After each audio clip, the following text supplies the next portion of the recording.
지금 오전에도 이야기하고 오후에도 선생님들이 쭉 이제 워크숍하고 그러신 주제가 이 직업과 창조성인데요. 특히 이제 미래의 직업과 창조성. 이 직업이라는 것하고 창조성이라는 것하고 같이 결합이 되면은 상당히 좋지 않겠느냐 하는 건데, 이게 또 막상 직업하고 창조성을 연결한다는 것이, 그러니까 창조적인 직업을 우리가 만들어간다는 것이 사실은 쉽지가 않죠. 그래서 여기 오래된 자료이긴 하지만은 상당히 재밌는 자료였어요. 사회에서 성공하는데 가장 필요한 지수 하면은 쭉 보면 여기 크리에이티브 쿼터 해가지고 창조성 지수는 한 10% 정도 차지하고 있고, 그거보다는 훨씬 더 많은 것이 이 소셜 쿼터하고 그 네트워크 쿼터하고, 그러니까 사회성 지수하고 인맥 지수하고가 훨씬 더 많은 비중을 차지하고 있어요. 그러니까 요거 합해가지고는 거의 한 60% 가까운 정도로. 그래서 우리나라 사회에서는 성공하기 위해서는 창조적인 능력보다는 인간관계, 서로 이제 유대관계를 잘 맺어놓는 것, 이런 것이 더 필요하지 않겠나 하는 것이 많은 분들의 이 생각인가 아니겠는가. 그렇다고 해서 또 창조성 지수 혹은 열정 지수가 아주 하위에 있는 건 아니고요. 우리가 보통 생각하는 이제 지능 지수라든지 뭐 이런 것보다는 훨씬 더 높지만은 인간관계, 네트워크를 맺는 관계보다는 좀 훨씬 더 떨어지는 거 아니냐.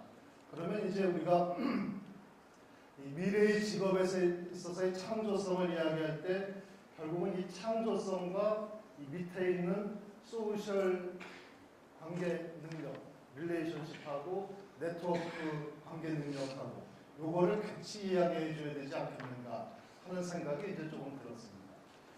그러다가 보니까 이제 우리가 직업과 창조를 이야기할 때 창조적인 직업 혹은 직업에서의 창조성을 이야기하면은 이 그림자로 볼 때는 상당히 멋있는 그림자인데, 사실 현실에서는 이게 손이 서로 엇갈려 나가는 것처럼 이게 서로 딱 마주하기가 상당히 불편한 그런 관계라고 생각이 됩니다. 하지만 이제 우리가 계속해서 이렇게 생각을 하다 보면은 이 직업이라는 것과 창조성이라는 것, 그것이 어떻게 같이 연결될 수 있는 지점은 없을까 하는 것을 우리가 오늘 아침부터 시작해서 선생님들이 오후까지 워크숍을 하면서 계속 생각해 보셔야 되는 오늘 주어진 화두가 아닌가 그런 생각이 듭니다.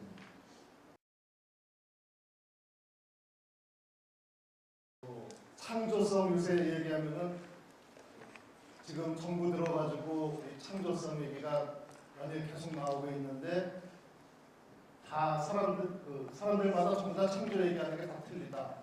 또 최근에 또 유럽 순방하면서도 창조 경제가 뭐냐고 물어봤더니 그 대답하는 사람마다 또 다 틀려가지고 대통령이 또 정리까지 해줬다 뭐 이런 얘기도 요새 들리고 있죠. 창조성. 부총리가 얘기한 거는 융합형 선도형 경제. 미래부 장관이 얘기한 거는 또 선도형 경제. 이차관이 얘기한 거는 부대를 활용하는 거. 국정기획수석이 얘기한 거는 경제 패러다임. 또 국가미래연구원 원장이 또 굉장히 탄탄한 사람이죠.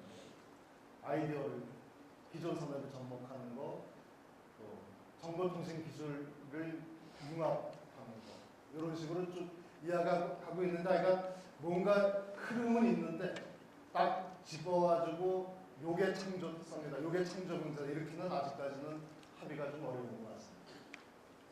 요건 이제 대통령한테 보고한 건 미래창조과학부가 이제 보고를 한 건데, 여기서는 또 창조성이 거의 이제 다 빠져 있는 느낌이죠. 그래서 이 창조성이 아니라 최근 들어서 우리 지식인들한테 또 우리 정부 쪽에서는 굉장히 화두이긴 한데요. 이것이 창조성을 어떻게 정의를 하고 어떻게 또 확산을 시킬 것인지 그런 것이 사실 굉장히 쉽지는 않은 주제입니다. 그래서 여기서 보면 하지만 이제 분명한 거는 이 창의성, 크리에이티비티라는 말하고 성실성이라는 말하고는 굉장히 다른 내용이죠.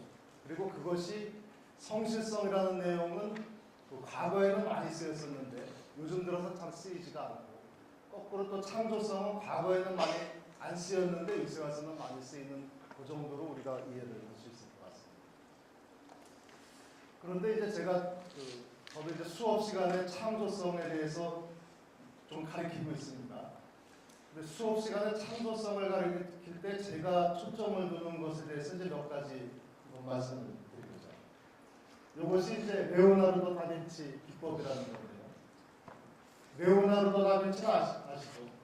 옛날에 그 유명한 화가이기도 하고 또 발명가이기도 하고 여러 가지 일을 했던 분. 이 레오나르도 다빈치가 인물화를 그릴 때, 사람 얼굴을 그릴 때 쓰는 방법이 이런 거라고 합니다. 그러니까 그 머리에는 여러 가지 이제 또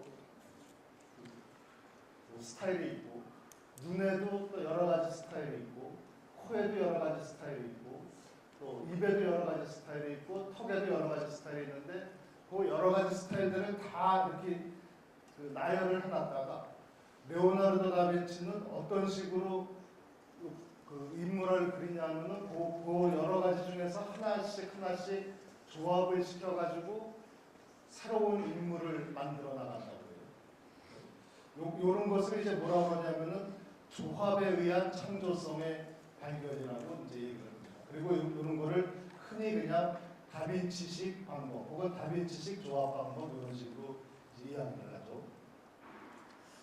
요거랑 또 이제 비슷한 것이 그 모차르트가 하는 이제 미니의 작곡법. 우리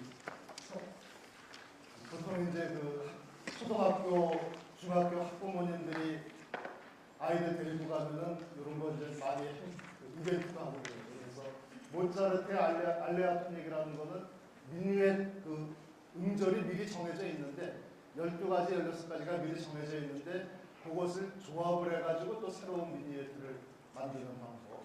이것도 이제 조합에 의해서 새로운 창조성을 발현하는 그런 방법으로 또 잘 알려져 있습니다. 그래서 이 창조성을 발휘하는 방법으로서 우리가 전통적으로 그래도 가장 파워풀한 방법으로 이야기를 하는 것이 서로 연결이 되지 않는 것들에 대한 조합입니다. 그런데 이제 그거를 갖다가 심리학적으로 조금 이제 통찰력에 많은 실험을 한 사람이 독일의 켈러라는 사람인데 이건 굉장히 오래전에 실험을 한 거예요. 요거를 또 나중에 시작하는 걸로 해주시죠.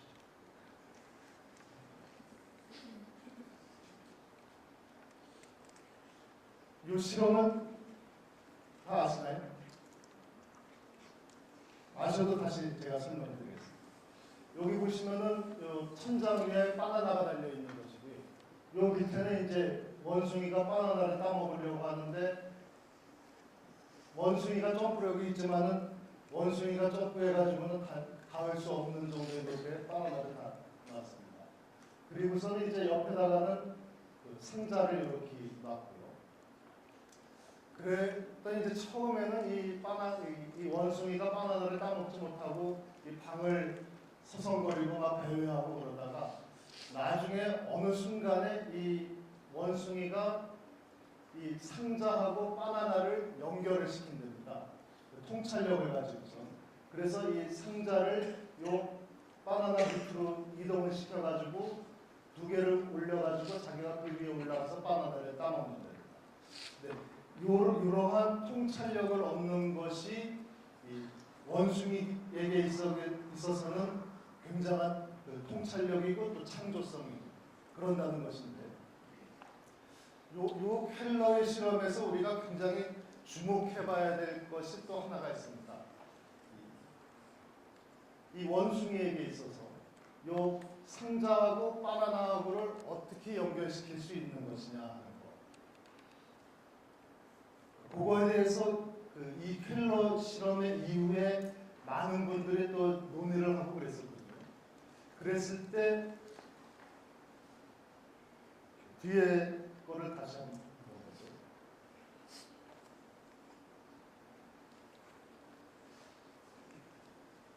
앞에 질문은 잠깐 머릿속에 넣어두시고요. 뒤에 거를 한번 보죠. 이 그림은 무슨 그림이죠? 요 오른쪽을 중심으로 보면은 토끼고요. 왼쪽을 입으로 보면은 왼쪽이 입이고 요게 눈이고 이렇게 보면은 오리죠.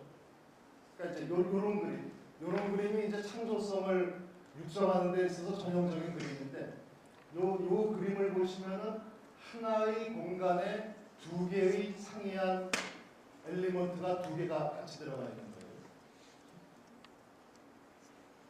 그리고 또 다시 한번 뒤로 가보죠. 여기 이 원숭이에게 있어서 다시 뒤로 가보죠. 요거는 이제 사람에게 있어서 하나의 공간에 두 개의 이질적인 요소가 들어가 있을 때 그거를 서로 연결시키고 분리시키고 하는 이 통찰력, 그 창조력을 우리가 발휘해 나가는 것인데 앞으로 이제 보면 원숭이의 수준에 있어서 이 상자하고 바나나는 완전히 이질적인 거란 말이죠. 평소에는 바나나는 바나나고 상자는 상자고 서로 연결이 전혀 안 되는 거였단 말이죠. 그런데 이제 원숭이에게 이 상자를 이용을 해서 바나나를 따먹을 수 있다는 통찰력이 드는 그 순간이 어떤 순간이냐 하는 거를 학자들이 그 이후에도 굉장히 많이 고민을 했어요.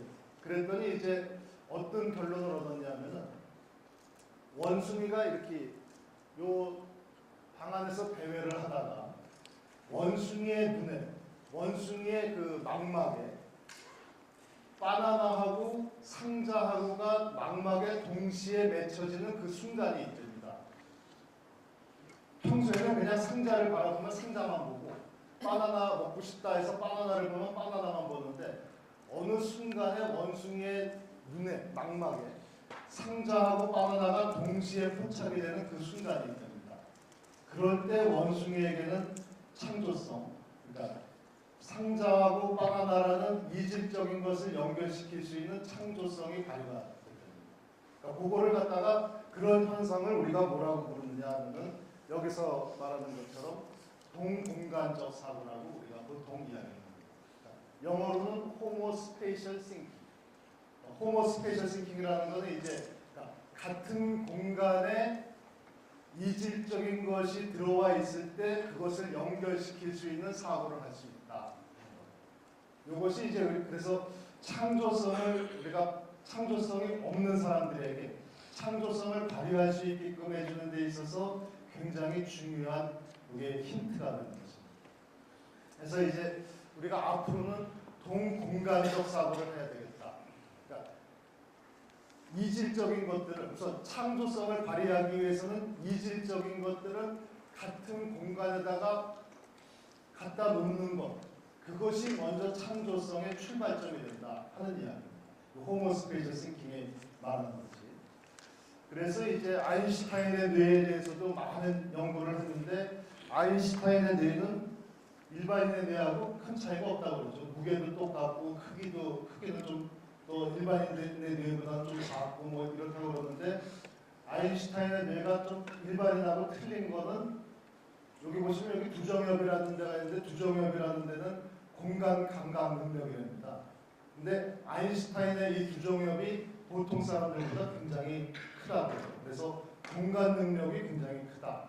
그 얘기는 다시 말해서 우리가 앞에서 얘기했던 아인슈타인 같은 경우는 이 동공간적 사고가 굉장히 강한 사람 아니겠느냐 하는 이야기들을 이제 심리학자들은 하는 거죠. 그러다가 보니까 이제 우리가 창조성 교육을 할 때 요 그림은 이제 선생님들 여기 보시면 서울 크리에이티브 랩이라고요.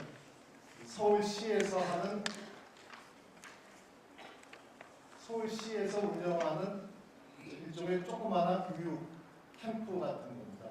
그런데 이제 여기에서 미래 교육도 하고 제가 전공으로 하는 시스템 사고 교육도 하고 창조성 교육도 하고 그러는데 여기서 이제 주로 쓰는 미래교육이나 창조성 교육할 때 주로 쓰는 방법이 요런 그림처럼 포스트잇을 여러 장을 그냥 막 갖다 붙이는 겁니다.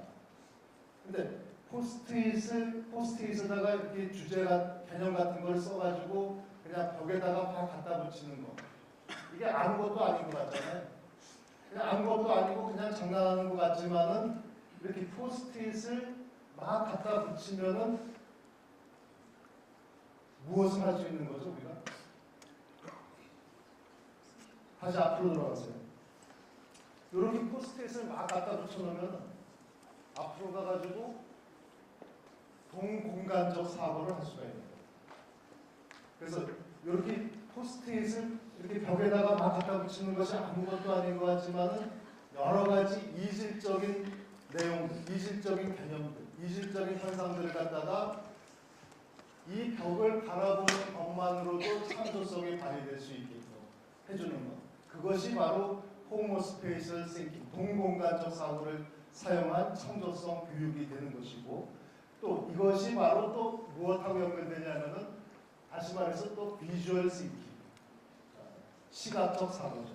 비주얼 싱킹하고 바로 직결됩니다. 그래서 이제 그 창조성을 교육에다가 접목을 시키고 창조성을 발현하려고 하는 분들이 계속 강조하는 것은 결국은 동공간적 사고를 위해서는 비주얼 싱킹으로 가야 되지 않겠느냐.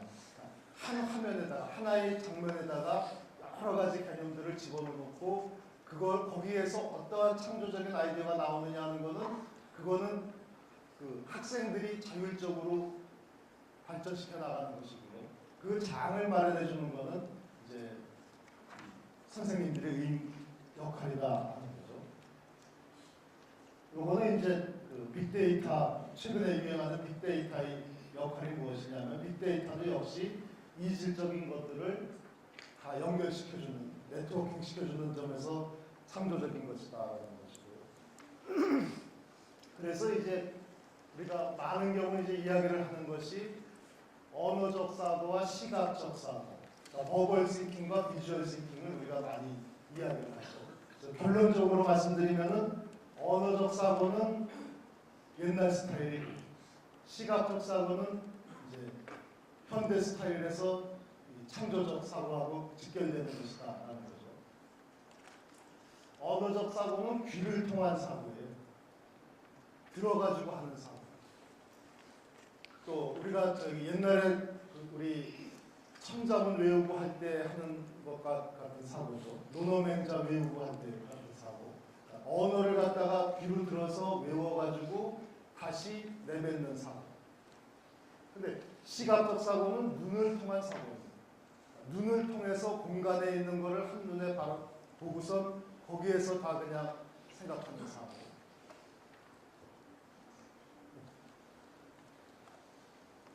선생님들이 요 한번 비교를 한번 해보세요. 언어를 통한 사고, 귀를 통한 사고하고 눈을 통한 사고하고 요거 한번 비교를 해보시면은 이게 얼마나 더 이 파워에서 차이가 나는지 아마 금방 느끼실 수 있을 것입니다. 예를 들면 선생님들이 어제 만나신 분들, 어제 처음으로 만나신 분들, 혹은 오늘 지금 이 자리에서 만나시는 분들, 이렇게 얼굴을 한번 쭉 보시고 아마 내일이나 아니면 한 일주일 후에 그 얼굴을 다시 봤을 때 알아볼까요? 못 알아볼까요? 오늘 만나신 분들을 아마 일주일 후에 다시 보더라도 아, 저 사람 저기서 만났지 하고서 다 알아보실 겁니다. 대충. 근데 그거는 무슨 정보냐면은 이 눈에 의한 시각적인 정보를 기억하는 겁니다. 근데 이제 오늘 선생님들이 이렇게 명함을 주고받고 하시더라도 일주일, 그래서 이제 이름을 안다고 하더라도 한 일주일 정도 시간 지나면은 그분 이름을 다 까먹어요. 우리가 이름을 기억하기가 쉽지가 않아요. 근데 분명히 얼굴은 기억이 나요. 그런 경우가 굉장히 많습니다. 그러면 이제 어떻게 되냐면은 이름을 까먹는 것은 요 언어적 사고에 해당됩니다.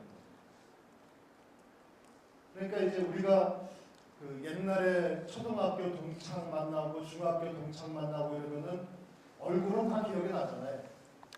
그런데 이름은 기억이 안 나요. 그러면 우리의 뇌가 어떻게 되냐면은 시각적인 정보에 대해서는 굉장히 뛰어나답니다. 또 이제 보시면 그래서 이 귀는 요 밑으로 보시면은 언어적 사고는 이 순차적인 사고예요. 한 타임에 하나만 생각하는 사고예요.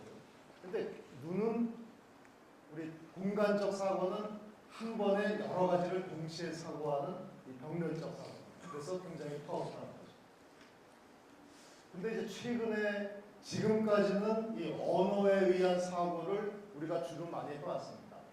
그리고 이제 그러다가 보니까 초등학교, 중학교, 고등학교, 대학교 올라가면서 우리 학생들한테 요구되는 들리시나요? 학생들한테 이제 이렇게 가르쳐주고 학생들 시험 보고 하는 것이 전부 다 언어 능력을 시험을 봅니다. 그런데 논술 시험 보고 뭐 이러죠. 그런데 우리 학생들이 대학교 졸업하고 연구소 취직한다든지 회사에 취직한다든지 이러면은 거기 들어가서 막상 사회에 들어가서 작업하는 거는 글쓰기를 작업하는 것이 아니라 파워포인트 만들어야 되고 그 미래 기획서 만들어야 되고 뭐 이런 그러니까 언어에 관한 능력을 요구받는 것이 아니라 그림에 대한 능력, 도식화에 대한 능력을 많이 요구받습니다. 그래서 우리가 앞으로는 굉장히 시각적 사고를 우리가 강조해야 되지 않겠느냐 하는 것이고요. 또 이미 이제 그런 시대로 변화가 되었고요. 이렇게 변화된 데는 컴퓨터의 역할이 굉장히 큽니다. 그 전에는 컴퓨터가 없을 때는 그리고 또 파워포인트가 없을 때는 이렇게 시각적인 그 프레젠테이션을 할 수가 없었으니까. 그래서 그 전에 그러다가 보니까 그 전에는 이 언어적 사고가 지배하는 시대에는 지식인의 전형은 누구냐면은 이 문학을 하는 사람들이 지식인의 전형입니다. 조선시대 때라든지 또 우리 근대시대 때 보면은 지식인이라는 것은 언어를 잘하는 사람, 글을 잘 쓰는 사람이 지식인입니다. 조선시대 때 보면은 여기서 보면은 그림을 잘 그리는 사람은 지식인이 아니라 그거는 쌍놈입니다. 그죠? 근데 이게 이 세력 한도가 최근에 급격히 변하고 있어요. 최근에는 오히려 그림을 잘 그리는 사람, 그리고 그래서 디자인을 잘하는 사람, 이런 사람들이 오히려 지식인이고 글 잘 쓰는 사람은 그렇게 뭐 크게 대접받지 못하는 그런 식으로 지금 변하고 있습니다. 실제로 이게 굉장히 큽니다.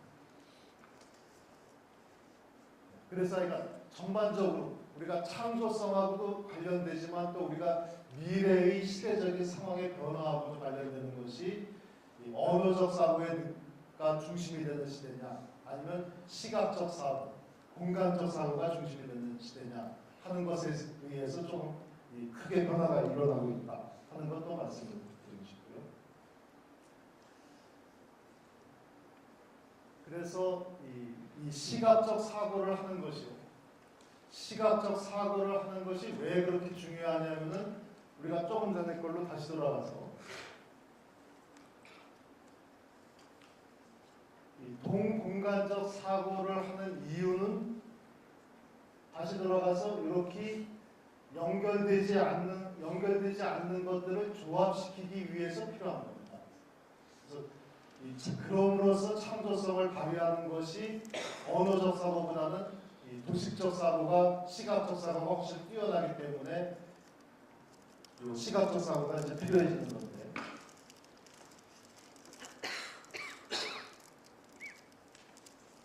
여기서부터 말씀드리려고 그러는 거는 이제 또 제 전공을 또 말씀드려야 되기 때문에.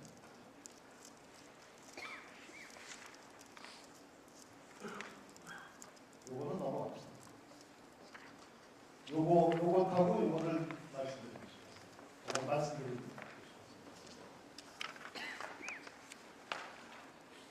요거는 제가 쓴 논문이에요. 좀 복잡하지만. 제가 쓴 논문인데 요거는 싫어하시는 분도 있고 좋아하시는 분도 있겠지만 1997년도하고 1998년도 1998년도죠. 1998년도에 외환위기 왔을 때 외환위기 극복에 관련되는 이게 지도입니다. 지도인데 이제 김대중 대통령이 연설문을 분석을 해가지고 김대중 대통령의 연설문을 원인과 결과의 인과관계를 다 분석을 해가지고 다시 모자이크를 한 지도입니다. 그러면 이제 요거는 DJ는 머릿속에서 이런 변수들, 개념들을 어떻게 생각하고 있는가 하는 거를 이렇게 도식화를 한 겁니다. 보시면은 상당히 뭐라고 그럴까 좀 짜임새가 좀 있다는 거를 좀 느끼실 수 있을 겁니다. 그리고 우리가 흔히 말하는 여기서 말하는 요거는 이제 피드백 관계입니다. 그러니까 하나의 원인이 결과가 돼서 다시 돌아오는 거. 그러한 현상들이 여기 굉장히 많이 포진하고 있다는 것을 우리가 알 수 있습니다. 그 다음에 이제 또 제가 또 논문 쓴 거는 요게 있는데 요거하고 어느 게 더 훌륭할까요? 요거하고 물론 이제 분석하는 방법에 따라 틀리겠지만 요거는 누구의 그 머리를 분석한 거냐면은 요거는 우리 바로 전임 대통령 이명박 대통령의 머리를 분석한 겁니다. 연설문을 또 1년치 연설문을 분석해가지고 이명박 대통령이 녹색 성장에 관해서 많이 얘기를 했는데 그 녹색 성장에 관련된 이야기들, 그러니까 변수들을 갖다가 원인 결과를 해서 다 이렇게 연결을 시켜본 겁니다.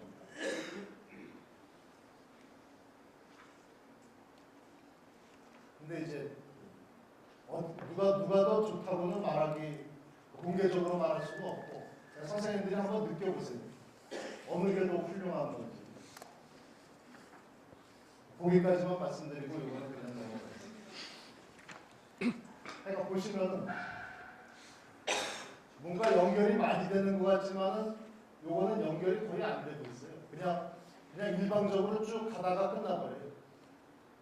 위에 거는 돌고 돌아요. 돌고 그래서 이 예를 들면은 무슨 묘한 보유가 어떤 효과가 있고 그것을 다시 또 어떤 변수에서 다시 영향을 받고 하는 것을 이렇게 돌고 돌아요. 하기 때문에 이러한 그 네트워크를 머릿속에 가지고 있는 사람이라면은 이거에 대해서 이야기를 해달라고 그러면은 돌고 도는 거니까요. 1시간이건 2시간이건 3시간이건 계속 얘기할 수 있어요. 혼자 떠들으라고 해요. 근데 이쪽에 관련되는 사람은 이게 가다가 끊어지는 것이기 때문에 계속 얘기할 수가 없어요. 그리고 이거는 어떤 의미에서는 깊이 있게 생각을 안 했다는 또 증거이기도 하고요. 나이가 사람의 머릿속은 그냥 대충 추론만 할 뿐이지 우리가 정확하게는 모르는 겁니다. 넘어가고 또 이제 요거하고 비슷한 연구를 한 것이 이제 요거는 그냥 제가 소개시켜드리려고 하는 건데 2011년도에 직업능력개발원에서 미래의 직업에 관해서 또 연구를 한 게 있습니다. 미래의 직업에 관련돼서 이제 이렇게 제가 하는 스타일로 인과지도 그려가지고 미래에는 어떤 변수들이 쭉 연결이 돼가지고 이렇게 미래의 직업이 움직일까 하는 거를 또 연구하고 있습니다. 요거는 제가 설명을 하려고 한 게 아니라 이런 연구도 있다 하는 거 저는 말씀드리려고 합니다. 장주희 박사님이 그래서 이쪽에 굉장히 잘 알고 있습니다.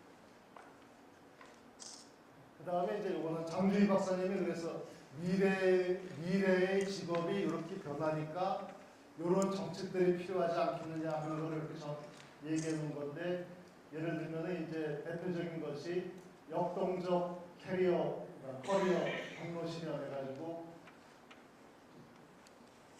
지금까지의 그 직업 진로는 하나의 이렇게 일방향적인 것만 끝나는 건데 미래에는 여러 가지 그 다이내믹하게 설계를 해줘야 된다는 거였고 그 다음에 앙코르 커리어는 이제 그 인생 이모작과 같이 이제 50대 돼서 혹은 60대 돼서 새로운 직업을 얻어야 된다는 그런 얘기고 그 다음에 본격적인 다문화 사회에서의 직업에 대해서도 또 연구를 해야 된다. 이런 얘기들을 쭉 하고 있습니다. 그 다음에 이제 제가 마지막으로 다시 선생님들한테 말씀드리고 싶은 게 이런 거예요. 우리가 지금까지 이 창조성의 근원이 뭐냐 하는 거를 쭉 얘기를 했습니다. 그래서 레오나르도 다빈치라든지 모차르트라든지 뭐 이런 사람들 전통적으로는 이질적인 것들을 조합하는 방식으로 창조성 발휘하는 것을 굉장히 훈련을 많이 했던 분들이다라는 것을 말씀을 드렸고, 그러면 이질적인 거를 조합을 어떻게 하느냐 하면은 우리가 원숭이 실험이라든지 그 이후에 심리학 실험에서 증명된 것은 동공간적 사고, 호모 스페이셜 싱킹을 통해서 많이 우리가 이질적인 것들을 연결시킬 수가 있다. 그러니까 비주얼 싱킹을 통해서만이 이질적인 것을 연결시킬 수 있다.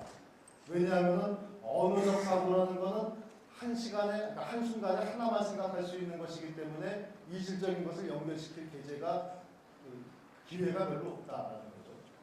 그리고서는 이제 우리가 그렇게 이제 얘기를 했었는데, 그러다가 보니까 창조성을 우리가 이야기를 할 때, 우리가 다시 이제 좀 앞으로 다시 넘어가거든요. 비록 굉장히 혼란스러운 이야기지만은 창조성에 대해서 여러분들이 이렇게 이야기를 하지만 여기에 공통적으로 등장하는 키워드들이 있습니다. 보면은 이제 융합형이라든가, 그 다음에 무슨 선도형이라든가, 선도형이라는 것은 외로운 거고, 그러니까 자기 혼자 하는 거니까.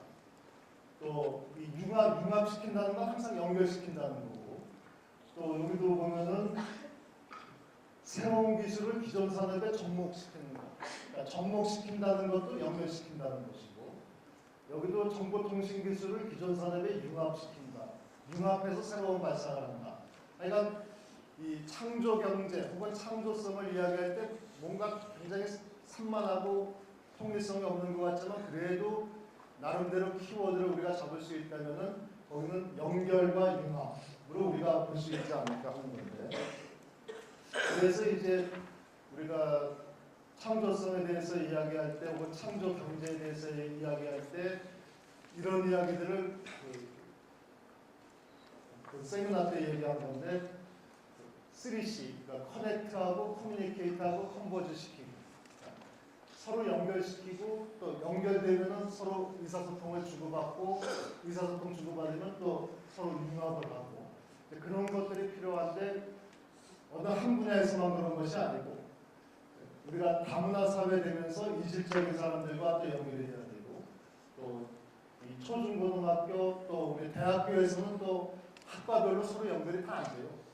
학과별로 서로 남의 영역 침범하는 거를 아주 금기식처럼 해가지고 이게 잘 안 돼요. 근데 이제 그것도 서로 좀 연결을 시키자 하는 거고, 또 우리 행정부에서는 칸막이 제거하라는 또 박근혜 대통령의 얘기가 있었고, 또 융합산업이 있고, 또 아이폰처럼 제품에서의 네트워킹 클라우딩이 있고, 그 다음에 복지연금 경제의 선순환을 또 이야기하고 있고요. 그런데 이제 이렇게 지금 요 케이스들을 이렇게 쭉 보면은 자기하고 다른 것들, 창조성의 근원이 또 뭐냐면 자기하고 다른 것들하고 서로 연결돼서 이야기 나누고, 그래서 또 그 사람들과 또 융합되어 나가는, 동화되어 나가는 것인데, 이게 우리가 말은 굉장히 쉬운 것 같지만요, 이게 굉장히 어렵습니다. 예를 들까요? 다시 이제 제 얘기로 다시 돌아가.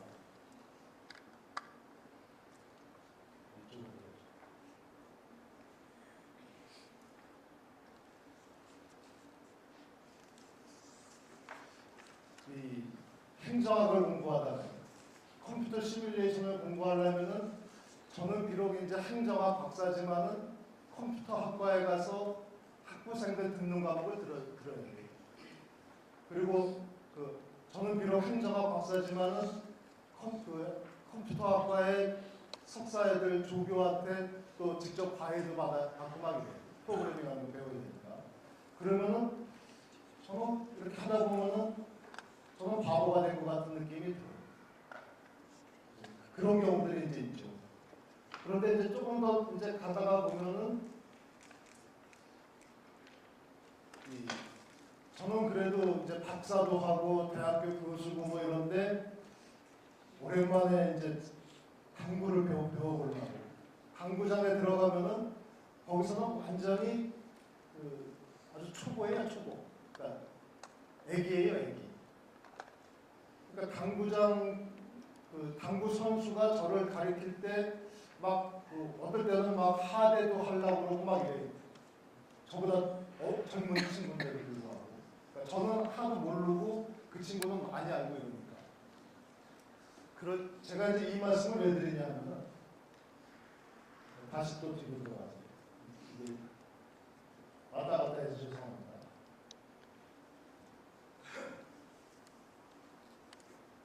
이렇게 커넥트하고 커뮤니케이트하고 컨버지하기 위해서 필요한 덕목이 뭘까요? 개인이 가져야 되는 덕목이 뭘까요?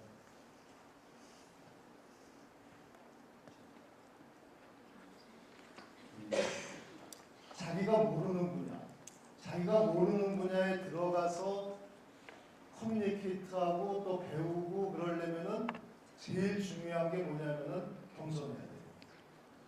겸손한 것이 굉장히 필요합니다.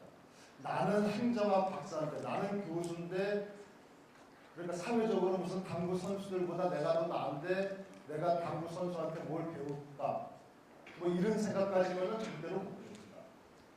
자기가 모르는, 결국은 창조성이라는 건 뭐냐면은 자기가 잘 모르는 분야의 사람하고 만나서 이야기를 하는 거거든요. 그러면 제일 중요한 게 뭐냐면은 겸손해야 돼요. 그리고 자기가 모른다는 것을 인정을 해야 돼요. 그래서 이 세 가지 커넥트, 커뮤니케이트, 컨버지 하기 위한 가장 중요한 덕목은 뭐냐 하면은 이건 그냥 제 경험입니다. 제 경험이고 또 제 주변에 있는 사람들을 또 많이 봤고 겸손해야지만이 다른 분야를 알 수가 있고 또 창조성을 발휘할 수가 있다라는 것이 오늘 제 결론이기도 하고 또 선생님들 주변에 보세요. 겸손하지 않은 사람은 절대로 창조성을 발휘할 수 없습니다. 그리고 또 굉장히 창조적인 사람들 보시면 그분들이 무슨 예술가처럼 귀팍하고 자존심 세고 그럴 것 같지만 직접 만나보시면 절대로 그렇지 않습니다. 굉장히 겸손하십니다. 그래야지만이 창조성이 만들 수 있습니다.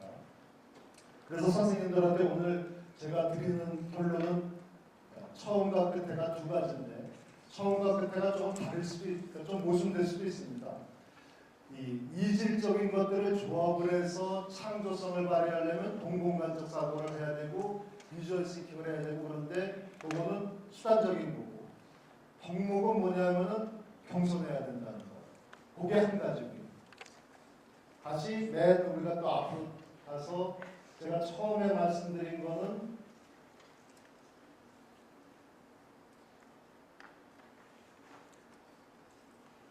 이 사람처럼 자기 영역에서 창조성을 발휘하기 위해서 자기 직업에서 창조성을 발휘하기 위해서는 어떤 덕목을 가져야 되느냐 하면은 물론 개인적으로는 겸손해야 되지만 자기 직업에 대해서는 부끄러워하지 말고 자부심을 느껴야 된다.